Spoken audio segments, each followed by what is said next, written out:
She was halfway through doing her lipstick when she said it. I'm going on a date tonight. I was sitting on the edge of the bathtub, holding a bottle of anti-frizz conditioner like it was some kind of emotional support object. She said it so casually, so quietly, as if we'd discussed this already, as if this was normal. And me? I just blinked. Not because I didn't hear her, but because I did.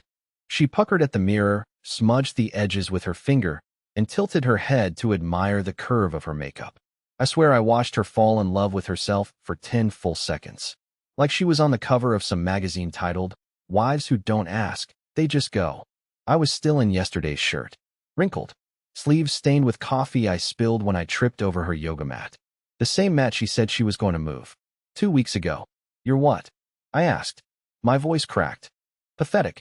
She didn't even look at me. Just unzipped the side of her dress and said, I told you. A date. And please don't make this a thing. I need this. You wouldn't understand. Wouldn't understand? This woman once cried because I bought the wrong scented trash bags. But now I wasn't allowed to have a reaction? I tried to speak again, but the words tangled. My mouth moved, but my brain was buffering like an old laptop. The only thing I managed was a dry chuckle, not because it was funny, but because my body didn't know what else to do.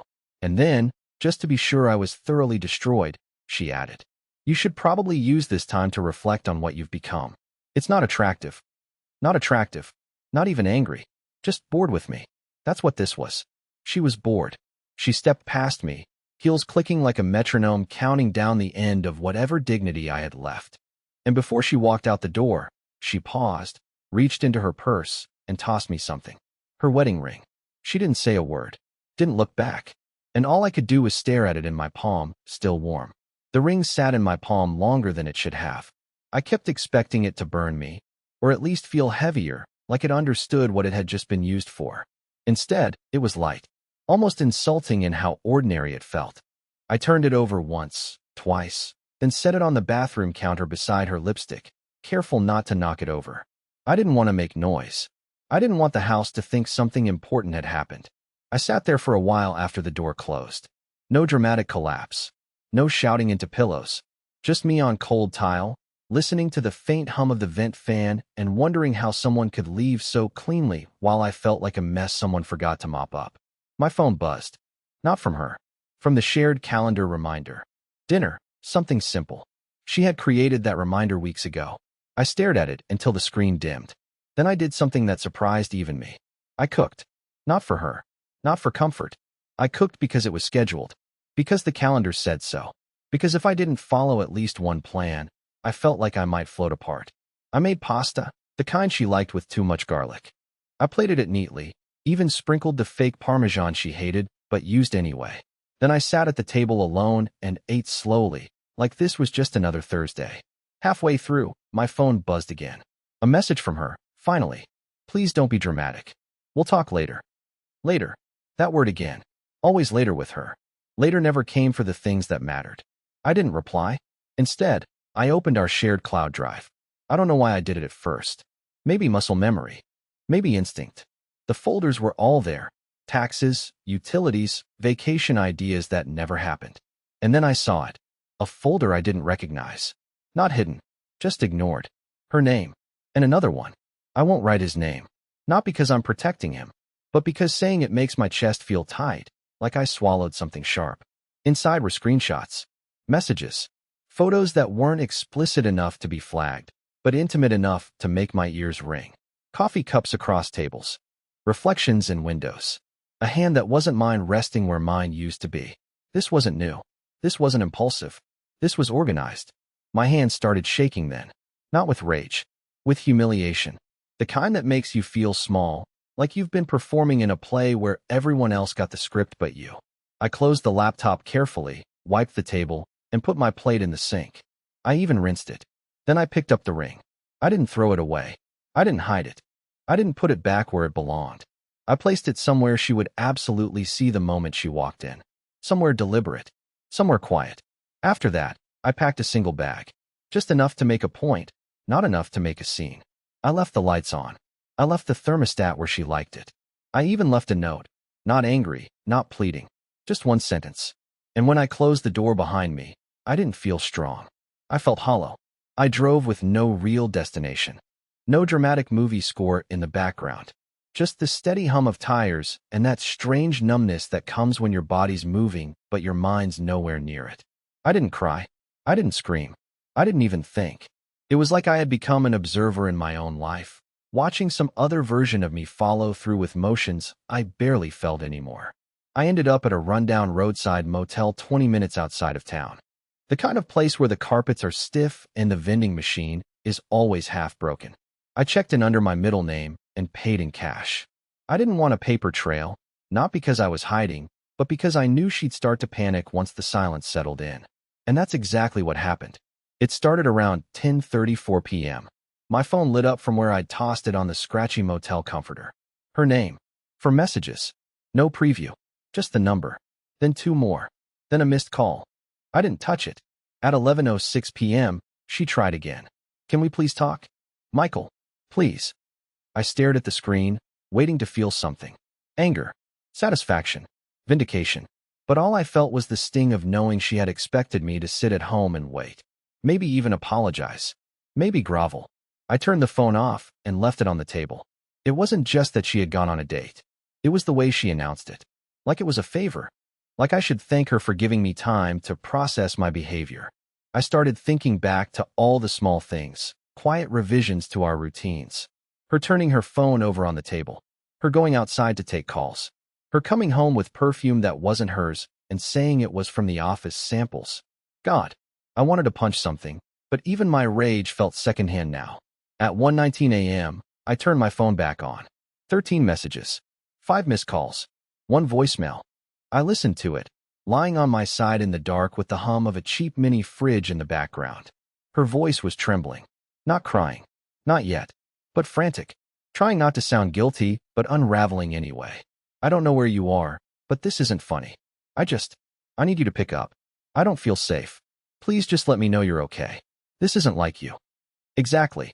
It wasn't like me. And that's what scared her. Because Myra was used to control. She was used to having the last word, the last look, the final say in every conversation. But now she was in a cocktail dress with no audience. She was checking her phone in some stranger's passenger seat, realizing too late that she had no idea where I was, or who I might be when I came back. I waited until 2:03 a.m. before replying. Not a call, not a voice note, just a message. You should have said goodbye before you left. It would have hurt less. I didn't wait for a response. I turned the phone off again, crawled back into the lumpy bed, and stared at the ceiling fan as it turned in slow, unbothered circles. And somewhere out there, I knew she was staring at her own reflection, lipstick faded, ringless finger trembling, realizing this wasn't the story she thought she was writing. Not anymore. By the time I woke up the next morning, the world had changed.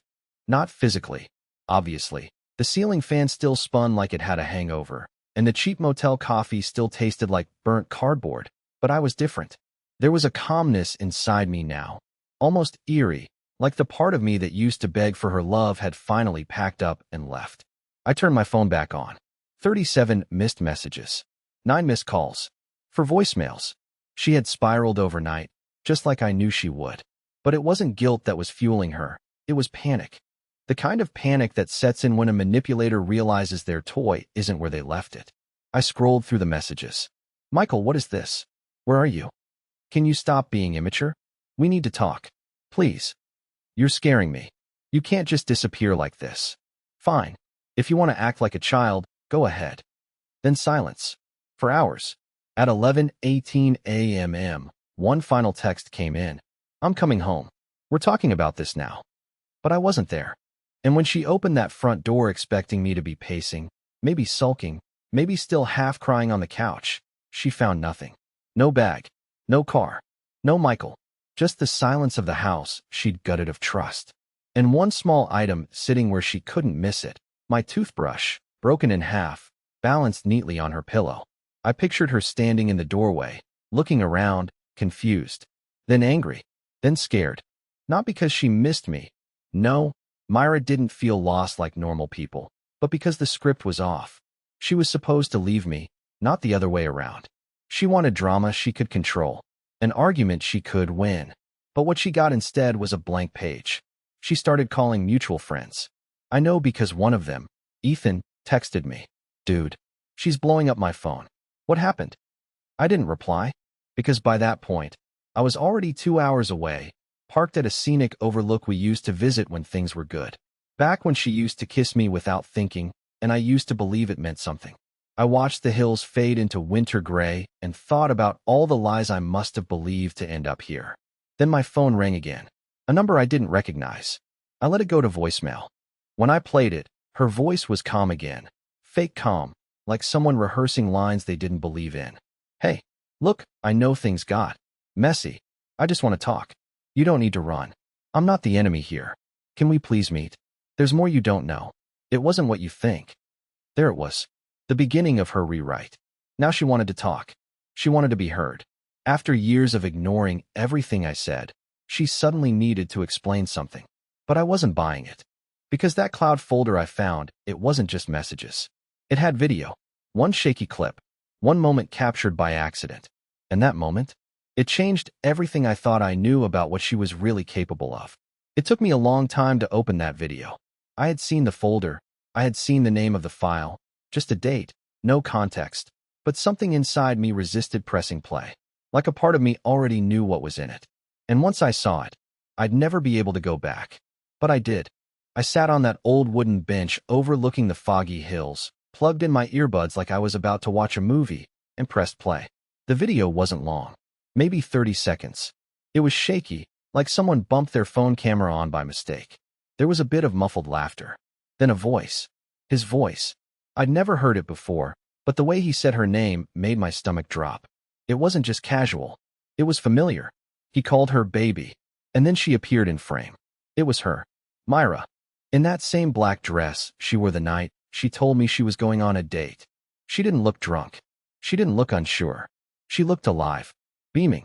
Like someone who had finally gotten everything she wanted.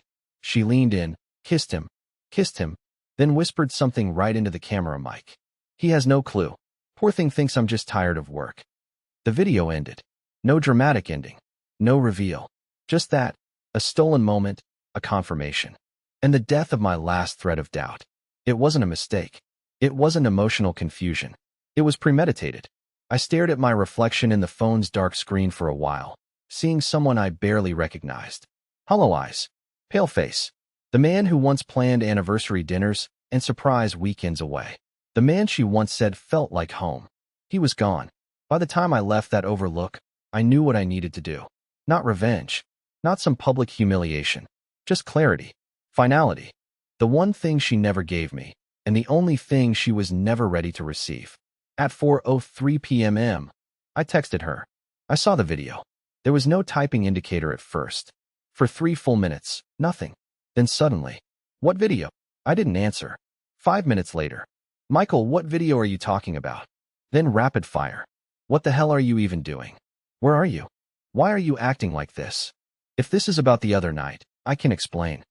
Don't be dramatic. That video means nothing. It was stupid. Please just answer me. And finally, you weren't supposed to see that. There it was. The only honest thing she'd said in 2 days. I didn't reply. Instead, I screenshotted the message. Not to share. Not to post. Just to save. As proof that I wasn't crazy. That it wasn't in my head. I turned off my phone again, checked into a different hotel an hour away, and tossed my wedding band into a drawer beside the bed. I didn't sleep that night. But I also didn't feel pain anymore. She had cracked open the truth.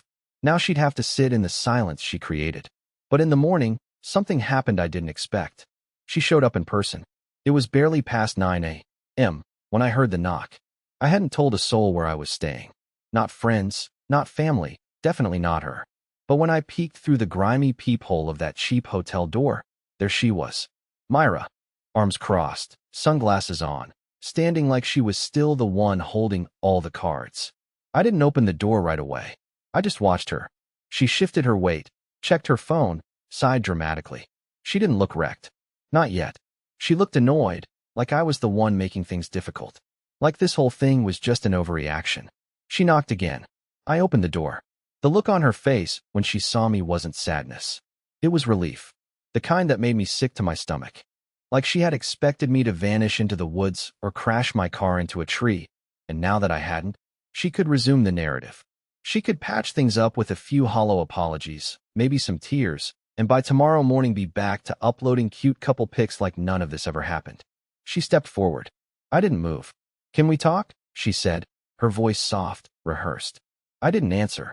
She glanced past me into the room. "Seriously, Michael, this isn't you. You're not like this." That's when it hit me. She wasn't there because she regretted cheating. She was there because she was losing her audience. Her script wasn't working. I had stopped being the background character in her drama, and now she was improvising without a cue card. I let her inside. She walked in like she owned the place. Looked around like it offended her. "You're really staying here?" I sat on the edge of the bed and looked her in the eye. "You said I wasn't attractive anymore. Thought I'd start living like it." She flinched at that. Finally, she paced. Then she turned to face me and dropped the act for a second. "It wasn't supposed to be a big deal." My voice cracked when I said it, but I said it anyway. "You cheated on me." "I didn't sleep with him," she snapped. "Oh, so that makes the videos and the texts and the lies better?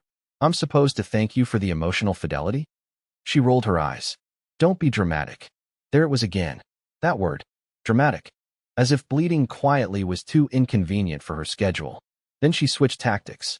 Sat beside me. Put her hand on my shoulder like we were just discussing bills or weekend plans. "Michael, look, I made a mistake. I wasn't thinking clearly. I was angry. You never see me anymore, and I got lost in something stupid. But it didn't mean anything." I finally turned to her. "Then why'd you save it to a private folder?" Her silence was louder than any scream. She didn't have a response. Just a blank stare. Then a week, I don't know. That's when I stood up. Not to yell. Not to threaten. Just to move. I grabbed my bag, walked to the bathroom, and came back with the wedding ring. I didn't throw it. I didn't drop it. I just placed it gently in her open palm. "You can take this back now. It doesn't fit anymore." She stood frozen, staring down at the ring like it was a live grenade. Her hand trembled. Finally, her voice cracked. "So that's it." "No," I said. "This was it. The moment you said you had a date. Everything after that was just confirmation." She tried again. "Please, Michael, can we just fix this?" I shook my head slowly. "I don't want to fix something you spent months breaking." For the first time, Myra looked small. Not like a villain, not like a manipulator. Just small. Like she didn't know what to do when the person she discarded stopped coming back. And then she said it. The thing that truly showed me she was never sorry. "You don't understand what it's like being with someone so passive all the time." I blinked. "So this is my fault." She opened her mouth, then closed it. And for once, she had nothing left to say. I walked her to the door, held it open, and as she stepped out, for the first time in our entire marriage, she looked scared. Because I wasn't begging her to stay, and I wasn't ever going to. I didn't watch her walk away. I didn't need to. I heard her hesitant steps echoed down the hallway, fading like a bad memory finally packing its bags. When the door clicked shut behind her, I didn't feel free. Not yet. What I felt was something colder, something heavier. Like grief, but not for her. For myself. For the man who stayed too long in a place where he wasn't seen, wasn't heard, wasn't chosen. I sat down and stared at the empty space where she'd just stood. My hand brushed the nightstand where her ring had sat before I handed it back. There was a dent in the wood I hadn't noticed before. Fitting, I thought. That's what she left me with, scratches in places no one looks. Damage that only shows up when you're quiet and still. I opened my phone. More texts. Now they were longer, more desperate, but dressed up in logic. Like if she used the right combination of words, she could undo everything. "We can go to therapy. You're not innocent either. You've changed too. I just didn't feel special anymore. Don't throw away years over a mistake."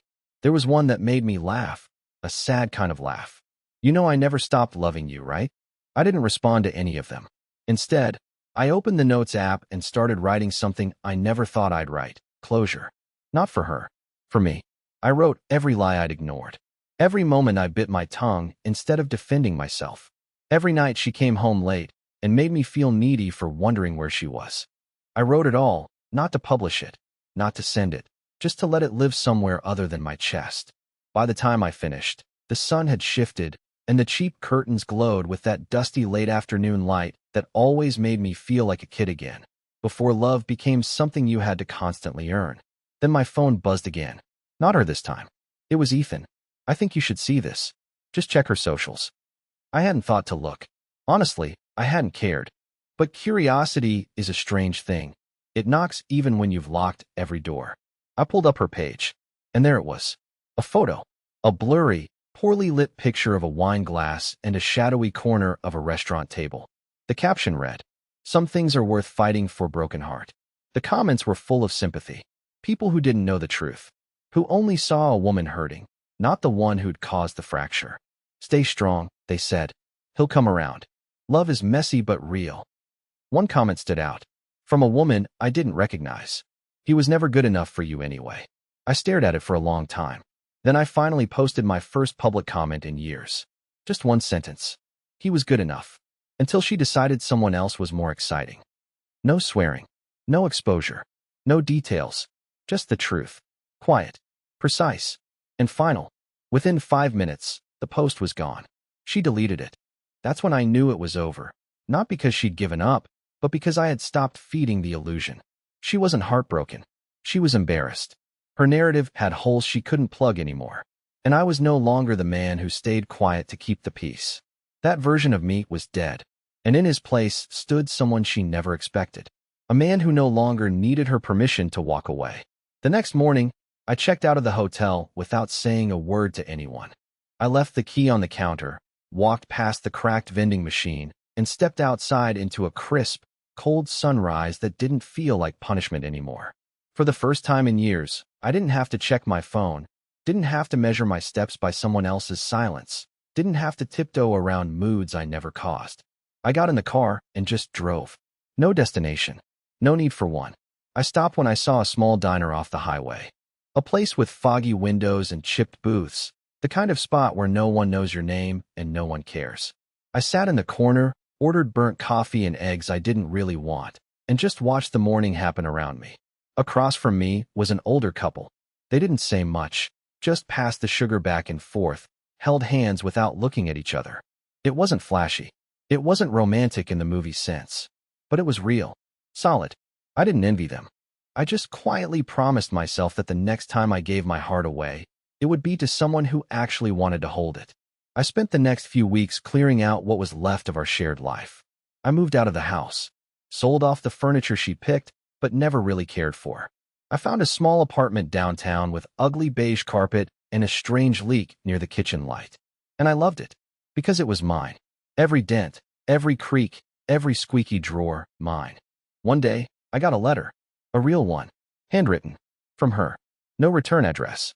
Just a page and a half of regrets that never said, "I'm sorry." Just a bunch of explanations dressed up to sound like accountability. The last line read, "I don't think you'll ever understand how hard it was for me too." I folded it carefully, slid it into a drawer I never opened, and never read it again. Instead, I focused on building a life that didn't revolve around being tolerated. I reconnected with people I'd pulled away from during the marriage. I started volunteering on weekends. I even joined a community hiking group, which sounds ridiculous considering I used to get winded walking upstairs, but somehow it helped.